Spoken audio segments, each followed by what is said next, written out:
Nagsimula ang pelikula sa isang mag-ina na nakaupo sa gilid ng baybayin at nag-e-enjoy sa pangingisda sa Whidbey Island, Washington. Nang makakita ng bangkang naglalayag sa malapit, ang ina na nagngangalang Libby Parsons ay sinabi sa kanyang anak na si Maddie na tuturuan niya itong maglayag balang araw dahil mas masaya ito kaysa sa pangingisda. Hiniling niya na sana ay hindi na lumaki si Maddie sa takot na makakahanap siya ng magandang babae at maglayag kasama niya. Lumipat ang eksena sa isang engrandeng party na pinangungunahan ng napakayamang pamilya Parsons. Ang asawa ni Libby na si Nick ay makikitang tinatanong ang kanyang kaibigan kung nakatanggap din ba siya ng liham mula sa First Marshal. Tiniyak ng kanyang kaibigan na huwag ditong mag-alala dahil walang basehan ang sulat. Sa panahon ng party, ang malapit na kaibigan ni Libby na si Angela Green ang nag-aalaga kay Maddie para maasikaso ni Libby ang mga bisita. Pagkatapos ay hinarap ni Nick ang mga panauhin upang makalikom ng pera para sa kapakanan ng isang paaralan. Pagkatapos ng party, sina Libby at Nick ay makikitang magkasama sa balcony. Gayunpaman, inistorbo sila ni Angela kaya nagpasya na si Nick na sorpresahin si Libby ng isang bagay na plinano nila ni Angela para sa kanya. Ipinakita niya sa kanya ang isang magandang mamahaling bangka na kanyang binili para makapaglayag sila sa buong weekend. Natuwa naman si Libby sa sorpresa dahil gustong-gusto niya ang paglalayag. Nang nagpahayag siya ng pag-aalala para kay Maddie, inalok ni Angela na siya na ang mag-aalaga sa bata para ma-enjoy ni Nick at Libby ang romantikong bakasyon. Habang nasa bangka, buong araw silang nagkwentuhan at nagkaroon ng taos-pusong pag-uusap habang umiinom ng alak. Kalaunan, nagising si Libby sa kalagitnaan ng gabi na puno ng dugo. Hindi lamang ang kanyang damit ang puno ng dugo, ngunit ang buong bangka ay may mga bahid ng dugo sa lahat ng dako. Sa sobrang takot, patuloy niyang tinatawag si Nick ngunit hindi niya ito mahanap. Pagkatapos ay nakahanap siya ng dugo ang kutsilyo sa deck at kinuha ito. Kasabay nito, dumating ang Coast Guard at nakita siyang may hawak na kutsilyo. Inihatid si Libby sa baybayin at itinalaga ang isang search team para hanapin si Nick. Buong araw na naghintay si Libby para sa survival news, ngunit gumuho ang kanyang mundo nang ipinaalam ng Coast Guard na hindi nila natagpuan ang katawan ni Nick. Ilang araw siyang naghintay sa kanilang bahay kasama si Maddie, umaasang makakabalik si Nick. Hindi nagtagal, matapos ideklarang patay na si Nick, formal na kinasuhan si Libby ng murder at inaresto. Ang masama pa, ipinaalam ng abogado na tinanggihan ng hukom ang kanyang piyansa. Sa pagkalito, sinabi ni Libby sa abogado na kahit nakainom siya noong gabing yun, hindi niya magagawang patayin ang kanyang asawa.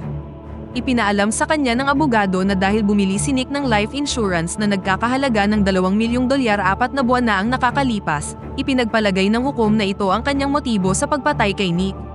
Bukod dito, dahil sa katotohanang alam din ni Libby na idinemanda si Nick ng kanyang 2 investor para sa embezzlement, maaaring ipagpalagay na pinatay niya ang kanyang asawa upang makatakas sa gulo at masecure ang lahat ng life insurance policy sa kanyang sarili.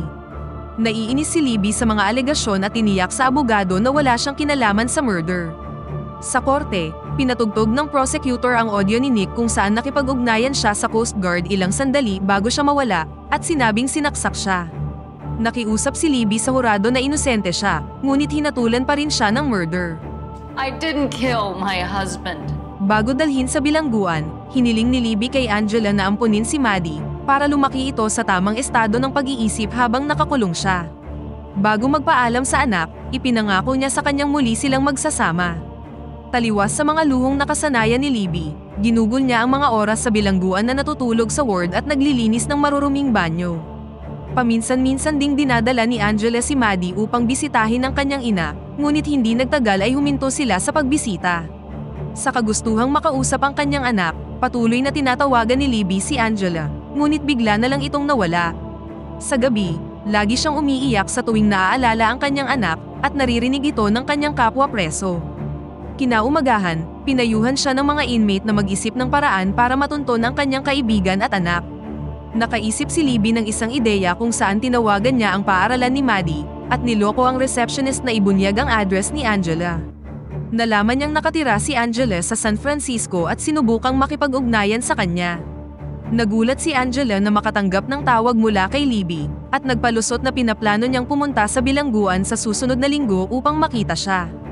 Sa sobrang galit, hindi sa kanya naniwala si Libby at inutos na ilagay si Maddie sa telepono. Habang kausap ni Maddie si Libby, pumasok si Nick sa silid at sumigaw si Maddie ng Daddy. Daddy! Nick? Agad na tinanggal ni Nick ang plug ng telepono ngunit naiintindihan na ngayon ni Libby na pineki ni Nick ang kanyang pagkamatay at free name siya nito. Nang makita siyang balisa, iminungkahi ng kanyang mga kapwa bilanggo na kumpletuhin niya ang kanyang sentensya at kapag nakalaya na siya, maaari niyang patayin si Nick ng may kalayaan dahil sa double jeopardy clause sa Fifth Amendment ng US Constitution na sinasabing walang sino man ang maaaring makulong ng 2 beses para sa parehong krimen. Ito ang nag-motivate kay Libby at nagsimulang gumugol ng oras sa bilangguan ng may nag-aalab na pagnanais na makita ang kanyang anak at makaganti sa kanyang asawa. Sa loob ng ilang taon, naging close siya sa kanyang mga kapwa preso, na nagpa siyang isurpresa siya sa pamamagitan ng pagdiwang ng kaarawan ni Maddie. Pagkatapos gumugol ng 6 na taon sa bilangguan, pinayuhan si Libby ng kanyang kaibigan na kumuha ng parol para sa mabuting pag-uugali sa pamamagitan ng pag-aming pinatay niya ang kanyang asawa at ngayon ay isa na siyang ganap na ibang tao. Ginawa ni Libby ang iminungkahi ng kanyang mga kaibigan at bilang resulta, nabigyan siya ng conditional parole sa isang halfway house para sa susunod na 3 taon sa ilalim ng pangangasiwa ng isang striktong parole officer na si Travis Lehman. Ipinaliwanag niya ang mga patakaran kay Libby at nagbabala sa kanya na kapag nilabag niya ang curfew, ibabalik niya siya sa bilangguan upang kumpletuhin ang natitirang bahagi ng kanyang sentensya. Kinabukasan, pumunta si Libby sa isang library at umaasang mahahanap ang address ni Angela. Doon, nilapitan siya ng isang batang lalaki na sinubukan siyang pormahan.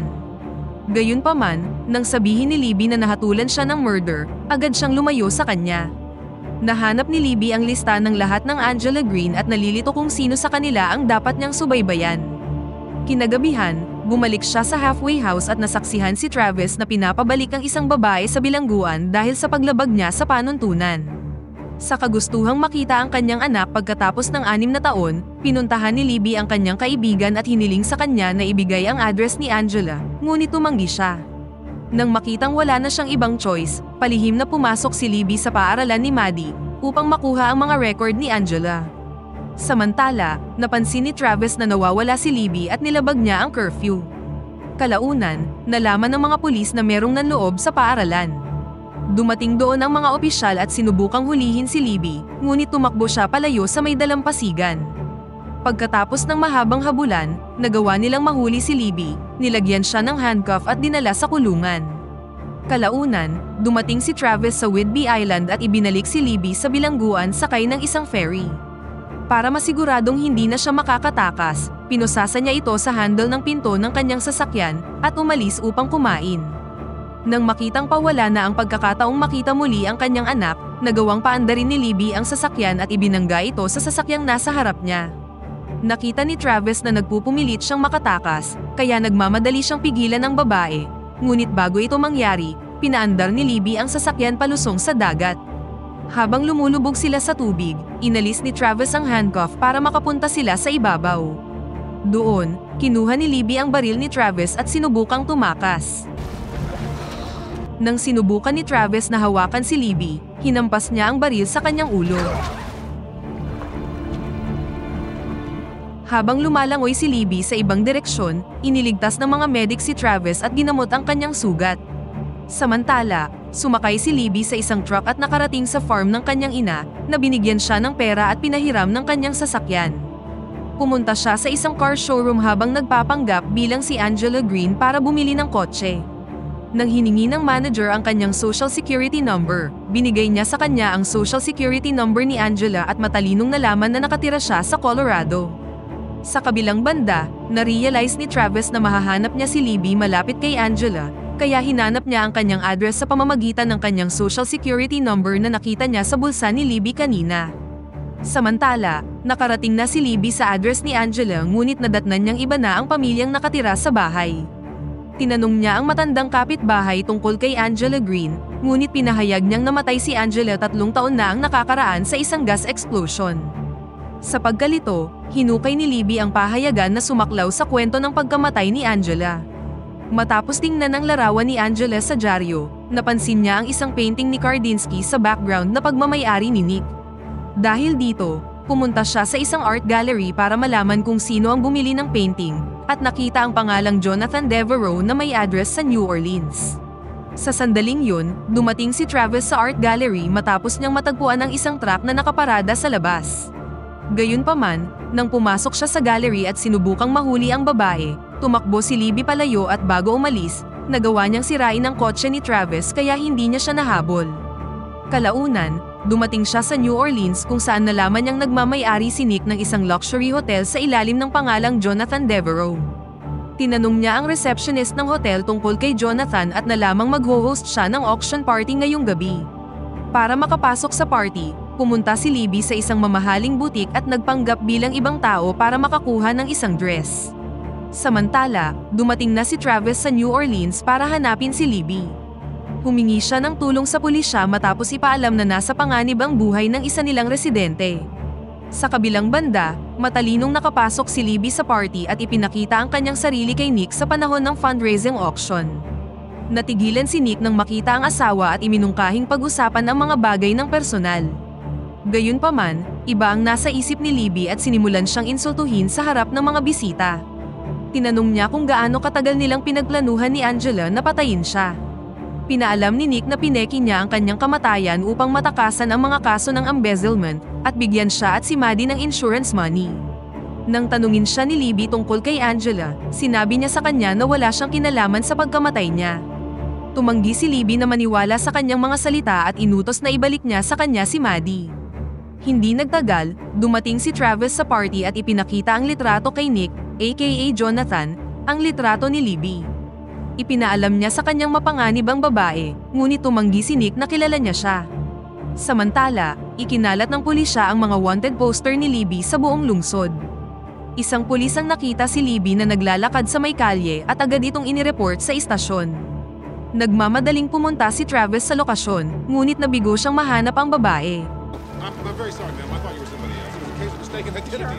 Kinaumagahan, pinuntahan ni Travis si Jonathan sa kanyang opisina at napansin ang Kandinsky artwork na hinahanap ni Libby sa may art gallery. Pagkatapos ay tinawagan ni Libby si Nick at hiniling sa kanyang dalhin si Maddie sa may sementeryo.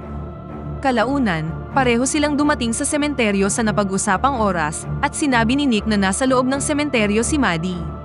Pumasok si Libby sa loob at nakita ang isang batang lalaki na nakatayo sa di kalayuan. Habang papalapit siya sa bata, nagsimula itong maglakad palayo sa kanya at pinasunod siya sa isang libingan. Ilang sandali pa, lumitaw si Nick mula sa likuran, hinampas ang ulo ni Libby sa isang haligi, at ikinulong siya sa isang kabaong. Samantala, sinubukan ni Travis na hanapin ang mga record ni Jonathan Devereaux, ngunit nabigo siyang makahanap ng anuman. Nang makitang merong kahina-hinala kay Nick, sinabihan ni Travis ang kanyang boss na ipadala sa kanya ang driver's license ni Nicholas Parsons. Samantala sa kabaong, ginamit ni Libby ang isang lighter, at nagpanik nang makita ang isang bangkay sa tabi niya. Dahil wala ng ibang paraan, kinuha niya ang baril ni Travis, at binaril ang bisagra ng kabaong para makalabas siya. Sa kabilang banda, nakuha na ni Travis ang driver's license ni Nick, ngunit meron itong ibang larawan. Hindi nagtagal, nahanap niya si Libby na papunta sa hotel ni Jonathan, ngunit bago pa siya makapasok, hinuli niya ito. Sa sandaling yun, hindi na napigilan ni Libby ang kanyang mga luha nang makita siya. Kinagabihan, nakipagkita si Travis kay Jonathan sa kanyang hotel, at humingi ng paumanhin sa ginawa niyang pagdududa sa kanyang pagkakakilanlan. Ngunit pagkatapos, isiniwalat ni Travis na natagpuan niya ang 6 na Nicholas Parsons sa Washington at ang pangatlo sa kanila ay meron ng kanyang larawan. Nang ma-realize na nabuking na ang kanyang pagkakakilanlan, nakipag-deal si Nick kay Travis upang bigyan siya ng $1,000,000 at inamin na siya ang pumatay kay Libby. Gayunpaman, laking gulat niya nang pumasok si Libby sa silid na merong nakatutok na baril sa kanya. Nang subukan ni Nick na balaan siya tungkol sa kaso ng murder, sinabi ni Libby na maaari niya siyang patayin ng may kalayaan dahil sa double jeopardy rule ng US. Sa sobrang takot, ibinunyag ni Nick ang address ng boarding school ni Maddie sa Georgia, at hiniling sa asawang lubayan na siya. Sa halip na barilin si Nick, binaril ni Libby ang painting ni Kandinsky sa likuran. Ipinahayag ni Libby na hindi siya papayag na bigyan siya ng madaling kamatayan, ngunit sa halip ay nais niyang magduse siya sa bilangguan tulad ng kanyang dinanas. Pinatugtog din ni Travis ang na-record na pag-amin ni Nick, kung saan inamin niyang sinubukan niyang patayin si Libby. Labis itong ikinagalit ni Nick, kaya kinuha niya ang kanyang baril at pinaputukan si Travis sa balikat. Pagkatapos ay lumapit siya kay Libby para patayin siya, ngunit itinulak siya ni Travis sa may sahig. Nagpambuno silang dalawa, ngunit nagawang talunin ni Nick si Travis, at nang papaputokan na niya muli ito, kinuha ni Libby ang kanyang baril at binaril si Nick ng maraming beses. Hindi nagtagal, dumating na ang mga medic at ginamot ang sugat ni Travis. Nang hilingin ni Libby ang kanyang kalayaan, iginiit ni Travis na ibabalik niya siya sa Washington para makuha ang kanyang pardon at parol. Makalipas ang ilang araw, inihatid ni Travis si Libby sa boarding school sa Georgia. Bago bumaba, nakaramdam ng takot si Libby na baka hindi siya makilala ng kanyang anak, ngunit hinimok siya ni Travis na gawin ang matagal na niyang gustong gawin. Sa huli, muling nakasama ni Libby ang kanyang anak na si Maddie, at agad naman siya nitong nakilala, at dito na nagtatapos ang pelikula. Pakipindot naman ang like button kung nagustuhan mo ang pelikula at kung hindi naman, pindutin mo ng 2 beses ang dislike button para lang makasiguro.